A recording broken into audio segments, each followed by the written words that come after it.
universidad con este trabajo que les presento ahora, que como ustedes ven en pantalla es la evaluación del impacto financiero. Yo trabajé en PAMI como jefa de departamento del área de Bademecum y en esos años fue que hice esta investigación. Bueno, ya todos sabemos, digamos, un poco de qué se trata el problema del alto costo. Acá la compañera lo introdujo muy bien, pero bueno, el problema de investigación tenía que ver con esto, con cómo hacer sostenible, o por lo menos dentro de lo que es PAMI, cómo hacer sostenible la cobertura de los medicamentos de alto costo. Entonces, bueno, se planteaba este dilema que tiene que ver con el avance tecnológico, que si bien por un lado, digamos, mejora la salud del paciente, por el otro lado usa una cantidad de recursos muy creciente y a veces, digamos, pone en riesgo la financiación de otros medicamentos.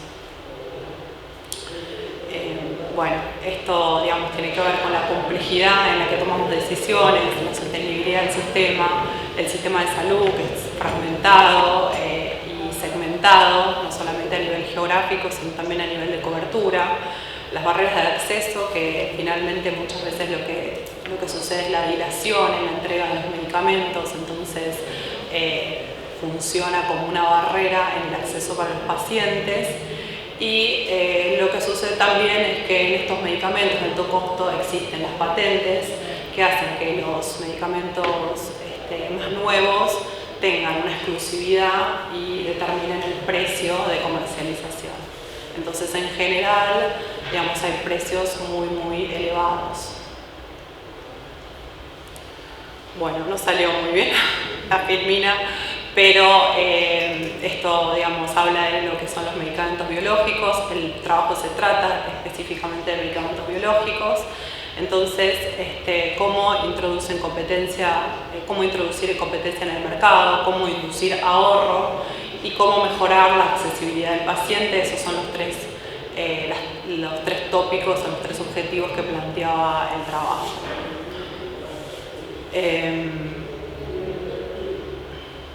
Bueno, acá están de nuevo, lo que evaluamos en el trabajo es cómo a través del ingreso de medicamentos biosimilares podíamos llegar a generar ese impacto financiero no solo de reducir, de ahorrar, sino también de poder reasignar esos recursos para que se ampliara el acceso a esos medicamentos. Entonces, bueno, es un trabajo cuantitativo que, digamos, se hizo sobre la base de los registros de PAMI entre el año 2018 y 2020. PAMI tiene un sistema complejo de gestión de medicamentos. Lo que muestra el gráfico tiene que ver con que hay dos ramas bien diferenciadas, que tiene que ver con lo que es el segmento ambulatorio y diabetes, y lo que es el segmento de tratamientos especiales o, digamos, lo que cubre en general el alto costo. Estos medicamentos especiales los gestiona, digamos, una agrupación que es la ACE, que quizás algunos la conocen, que se ocupa de todo lo que es la provisión y la dispensa de los medicamentos de alto costo. O sea, gestiona no solo las recetas, sino también todo lo que es la provisión y la llegada de esos medicamentos a las farmacias que distribuyen. Bueno, además de eso, esto era como un poco una introducción, no sé si todo el mundo está al tanto, conoce los precios, o sea, PAMI tiene unos precios específicos, que son los precios PAMI o los PVP PAMI, que, digamos, tienen que ver no solo con un descuento que se hace, digamos, desde el precio. Inicialmente, digamos, hubo un convenio donde se firmó un acuerdo que los precios PAMI, digamos, seguían otros criterios de indexación. Entonces, a partir de esos precios, además de tener esos precios, se asignan descuentos que tienen que ver con qué tan competido es el medicamento. Entonces, los productos que son únicos, que tienen un solo proveedor, tienen un 50% de ese precio PAMI. Los muy competidos tienen un 70% y los poco competidos, que son entre un proveedor y 5, tienen un descuento del 63%.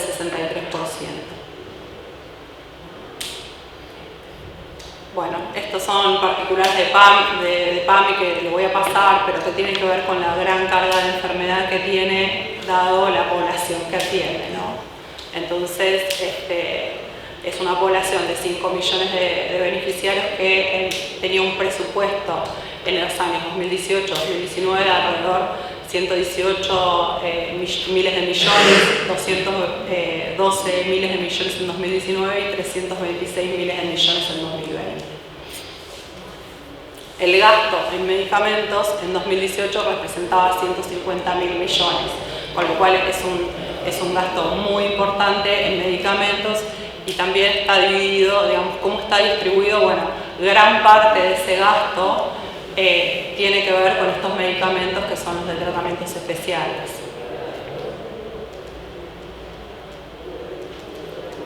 Lo que vemos acá es un listado de los medicamentos especiales que más gastan.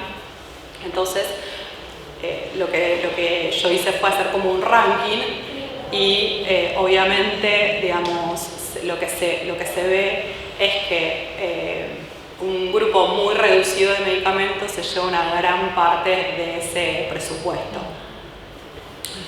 El 25% del presupuesto total de medicamentos, de ese 25%, que es lo que representa el presupuesto total de PAMI, el 40% se destina a este tipo de medicamentos.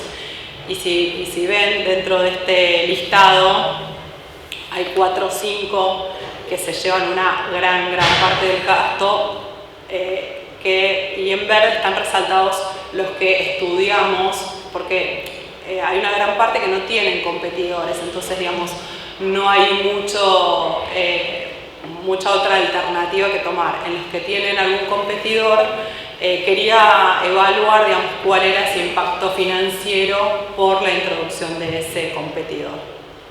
Entonces, lo que evaluamos son estas moléculas, el etanercept, el bevacizumab y el rituximab. Y acá lo que se muestra es cómo, digamos, cómo evolucionó no solo el gasto, sino también cómo evolucionan los precios en función de esta competencia, ¿no?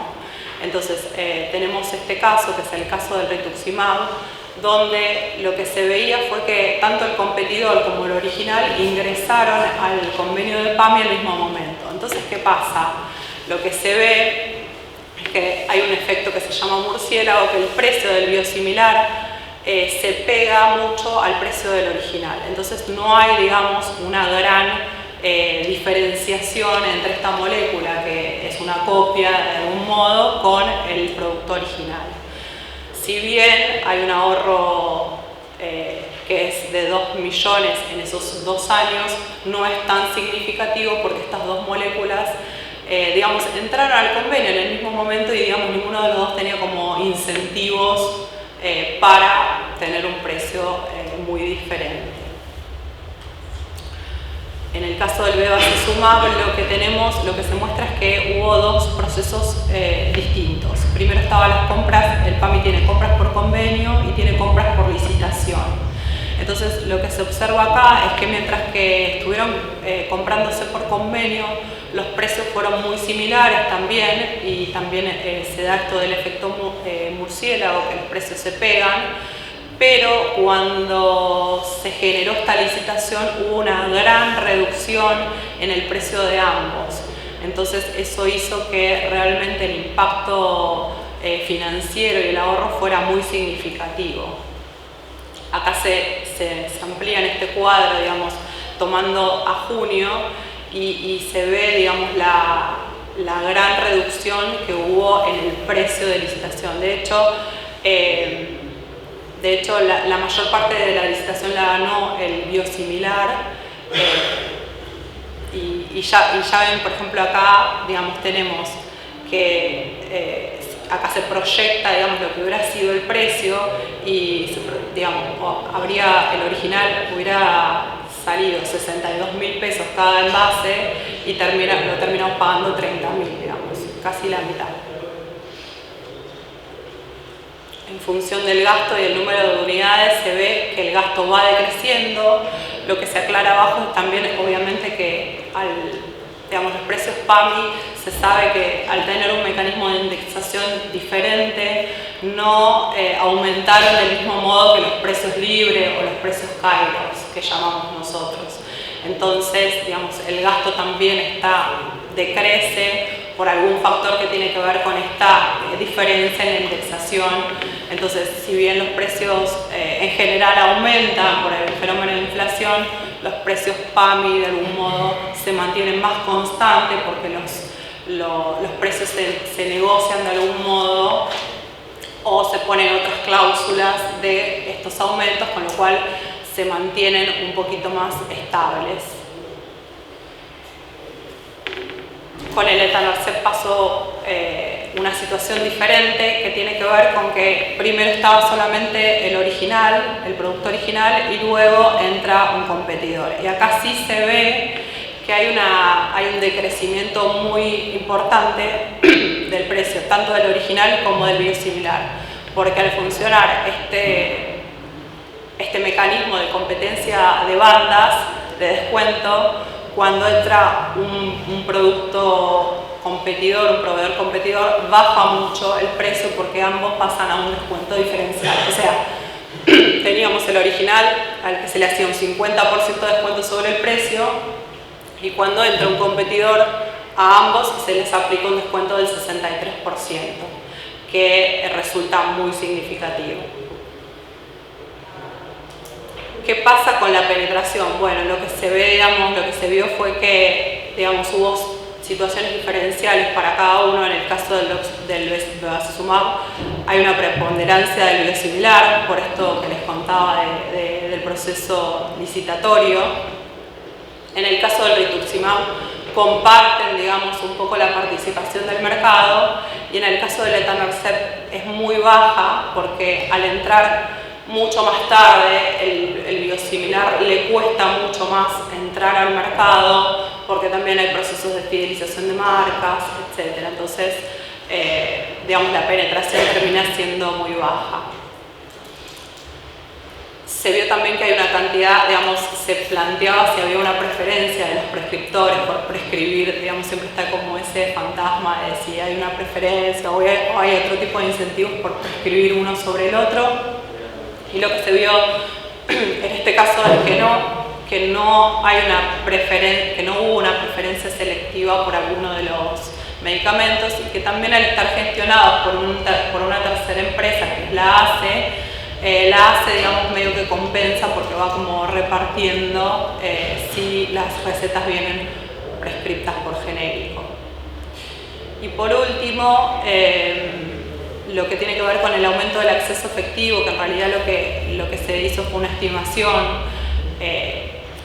Lo que se vio es si realmente más pacientes accedían a estos tratamientos de alto costo, y el único que mostró un crecimiento fue el Etanarcep. El resto de los dos se comportaron más o menos similarmente, no hubo un gran aumento en el número de afiliados que reciben estos tratamientos. Entonces, las conclusiones fueron que realmente generan un impacto significativo, pero que los mecanismos de adquisición quizás también influyen mucho. Esto de poder incorporar competencia, ya sea a nivel del convenio con estas bandas de descuento, o ya sea a nivel de las licitaciones, eso tiene un impacto muy significativo. La penetración, es lenta si hay una marca establecida durante mucho tiempo, eso ya lo sabíamos, pero se puede corroborar, y no se determinó que haya, una preferencia específica hacia una de las marcas, por lo menos en estos años que se evaluaron. La conclusión es que los biosimilares tienen un gran potencial de generar ahorros porque justamente generan competencia, y entonces nos brindan una posibilidad de poder elegir entre otras marcas. Lo que sí debe haber detrás es mecanismos que acompañen, que generen que esa competencia realmente se dé y se pueda ver. Las licitaciones, las reducciones de precio, las negociaciones de precio, Y bueno, es importante, destacábamos acá, que también acá mi compañera habló de la trazabilidad, en estos productos sabemos que puede haber riesgo de inmunogenicidad, por eso es importante que estos intercambios, digamos, de marca estén regulados, hoy no lo están, entonces las regulaciones también son importantes y ayudarían a que los biosimilares se posicionaran de otro modo, porque también hay como un poco de falta de información o de desinformación de creer de que la calidad es peor o que son menos efectivos, entonces esto de transmitirlo y de informarlo creo que es muy necesario porque ayuda a que se tenga más confianza sobre los biosimilares. Gracias.